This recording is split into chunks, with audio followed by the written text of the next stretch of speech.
Hadis-i shariflarda Rasululloh sollallohu alayhi vasallamning vasflari. Qachonki qiyomat kuni bo'lsa, faxr emas-ku, men nabiylarning imomi, xatibi va shafoatlari sohibi bo'laman. Rasululloh sollallohu alayhi vasallam Isroil o'g'illarini nabiylar, payg'ambarlar boshqarardilar.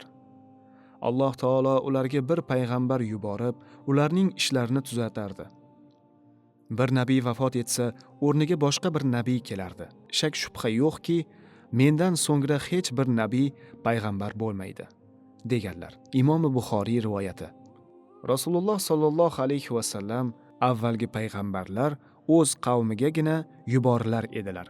Men esa hammaga barobar payg'ambar qilib yuborilganman, dedilar. Abu Hurayra roziyallohu anhudan rivoyat qilinadi.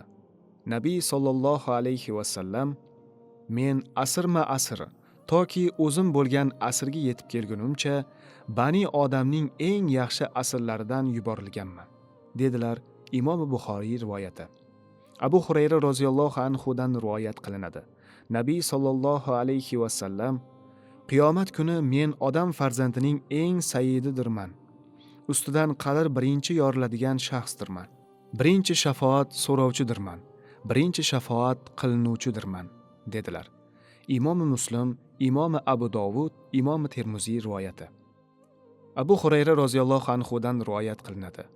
Nabiy sollallohu alayhi vasallam: albatta, mening va mendan oldingi anbiyolarning misoli xuddi bir uyni yaxshilab, chiroyli qilib qurib, bir burchagidan bir g'ishtning o'rnini qoldirib qo'ygan kishiga o'xshaydi.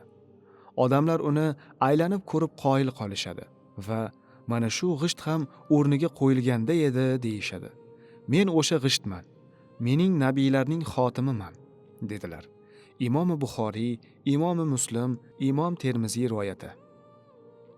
Rasululloh sollallohu alayhi vasallam: qachonki qiyomat kuni bo'lsa, faxr emas-ku, men nabiylarning imomi, xatibi va shafoatlari sohibi bo'laman, dedilar.